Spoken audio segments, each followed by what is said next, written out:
Hey, this is Hans from Request for Music, and I want to have a look at sequences and or sequencers and sequence groups in RFM space. So first of all, let's put just an oscillator in. So there's an oscillator. It's giving me sound straight away because it's connected to the output straight away. I'll put it down a bit so you can hear me better, hopefully. On the top. On the top, I've got a selector for the input because it's connected to port or bus A now, and my bus A is connected to my main keyboard. So that means that if I press any key on my keyboard, it's already connected straight away to the oscillator. And just to have a look in my preferences and in my MIDI settings, I've got my buses. I've got 4 buses to select input on, and if there would be more, it would be selectable there. So that's the main thing. I can close this using my escape key, so I can use those buses A, B, C, D, and all of the rest that is in here. If for any reason I have some module that is processing input from A and then it needs to send it out to any other output or to any other bus, I can do so by selecting that or by choosing that input. Of course, I've got my frequency here that is changing the sound and or the frequency, and on top here I've got my octave buttons, and of course there's a pan button, a pan knob. There's a shape with which I can change the sound of that oscillator bit because the shape is changed, and I've got a level. Then as soon as I take a sequencer from my browser, the browser is able to make it a bit broader than it is normally in that setting. So I can select any of those modules here, and actually there's a zoom. If it's too small for you, you can actually change it and view it a bit larger. And on top here I've got my tiny modules, the normal ones, and I've got polyphonic modules and utilities and environments. There's not really that much in there. There is an Envy module at the moment, but it's not really doing that much. It's only looking at the time and the day and that kind of stuff to change the lighting of the full rack, so to speak. But for this case, let's just close those up and just take the tinies, and I'll put the sequence in. This is connected straight away to that same port A. So if I do that, the sounds or the notes already come to that A oscillator. So here's my sequence, and the nice thing is that if I have another sequence, if I would do something like this, I would just drag it underneath, then this would also start sequencing and it sends it to that same bus A, and then obviously I might have problems. If on the other hand I want a chain sequence, I can actually drag this and drag it to the side of this. You see a connection yellow line, and now actually this sequence is connected straight away to the other. So now I have 8 notes, 8 steps that are being processed. You see that it automatically calculates or sequences the numbers as well.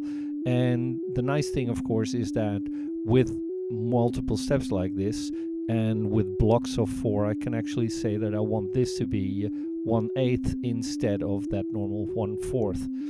And on the other hand, there's also an on button underneath all of those steps. Let's actually make this a bit larger.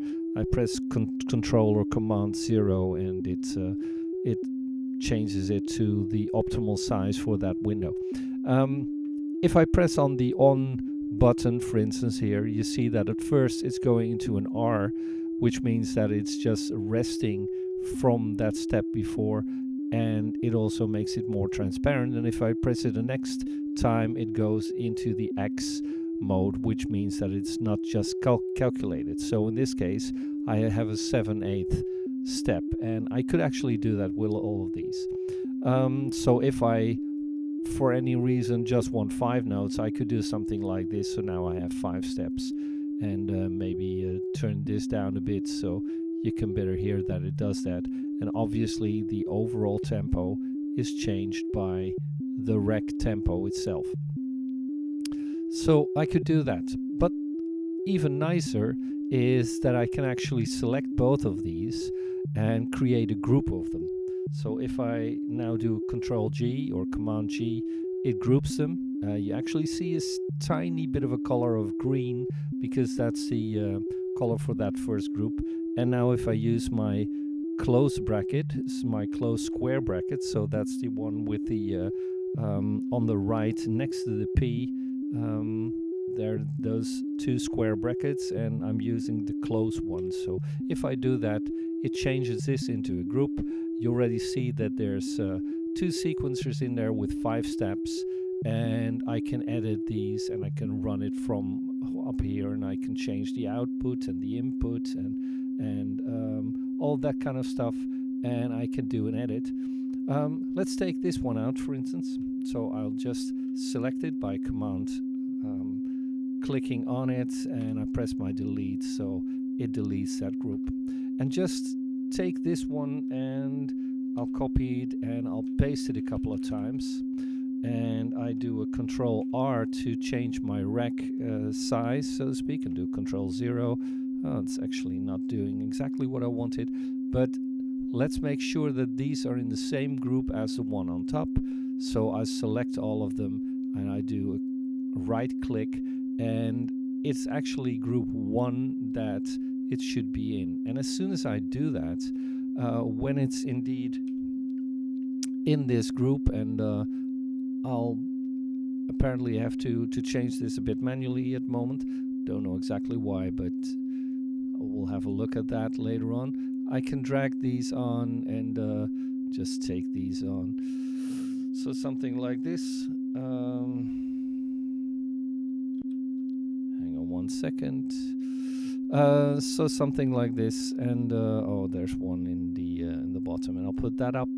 And the thing is that when I press my start button on here, that is now going to run everything as one chain. You see that they're all connected, and within a group it is set in such a way that, because otherwise I have to normally create sort of a chain of sequences by putting them all to the right to each other. So if I would have or want 40 steps, I would have 10 sequences or 10 sequence modules to be arranged that way, and for that this group is a lot easier. You see that chain is actually on, and if I switch that off, then those chains that are indeed still connected on the right stay connected. But if they are, and you see that the orange part on the outside was gone, so now I can see that if I switch the chain on, this one's connected to the next one, to the next one, to the next one. So now I have 36 steps. And what I can actually do if I select everything, so I do Control A and I do a Control Shift R, which I can actually find, I think it's in here, I'm never sure where it is, never sure where I leave it. There's Smart Randomize, which is Control Shift R or Command Shift R. So if I do that now, everything's selected. If my menu is gone, I can see that I have the possibility of randomizing everything from 0 up to 100%. So let's do something like this. And now it's changing the steps, it's changing the speed, and all of that kind of thing. So let's zoom in a bit and just drag this a bit to the bottom. So now I see that this is in 1/4, this is 1/16, this is 1/1. That's maybe a bit too little, so let's put that on. So I can still, of course, change that if I wanted. So so do something like this, and I can always deselect by pressing Escape and selecting one more, for instance. So I press my mouse is a bit troublesome. So if I select one and I do that same kind of Control Shift R thing, I can randomize that one, and it will do that. In that chain, it's actually built in such a way that if I would move one of those sequences to another point and it exchanges it now, then the chain is built from or using that layout. So it's always going from left to right and then the row down and so on. So if there are some steps on this row that I actually want earlier, I can just drag them up and they will be earlier. So that's the way how you build sequences. And then in the end, for rest, if I double click this border, I get back to my original. This is sending on group A. Of course, I need something like an envelope, so I'll put the envelope in. It's receiving everything at the moment, but I can always go into this menu where I can click that off and just receive on bus A as well.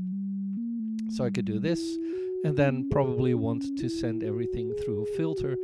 So I'll do this, and it's just a matter of dragging this from the oscillator into the filter and make sure that this is connected to my envelope like this. And now you'll hear that it is indeed only listening to that.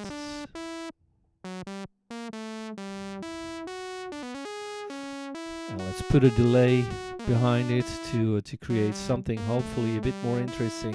So I'll have to drag that into the delay and change the ratio to make it more stereo. Take the mix a bit down, something like this. And the filter, of course, is opened by the envelope, something like this. And I'll just show it very shortly here because I'm going to create a different video for that. But in Lazy Builds, I've got my engines, and the engines include engines for oscillators or filters, and those are interchangeable. So that means I have my setup like this, and I probably don't want to change everything or take out a module. The only thing is that I want it to be sounding like a Moog Mini or something like that. So all I need to do is just take from my engines, drag this onto the oscillator.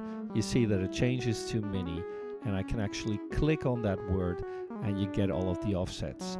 And I, in the meantime, have a load option, so that means that I could take, for instance, a FET setting for this. So this is the FET setting where all of the oscillators are at the same frequency. But let's change this up. Let's change the size of it a bit. So what I can actually do, and let's take this up, because it's probably not as fat as you would want, but what you can actually do is use the shift key on the frequency and dial this up, so you detune those oscillators, and so that really thickens the sound. And actually there's also a mini engine for the filter. Now it's at standard. If I just drag the mini in, it will change that to a mini filter where I have stuff like saturation, feedback, drive, and that kind of stuff to make it sound even different. So I'll get back to that in a new one. I hope that helps for creating sequences and gives you an idea of what you can do with it. So I'll see you back in the next one. Cheers for now. Bye bye.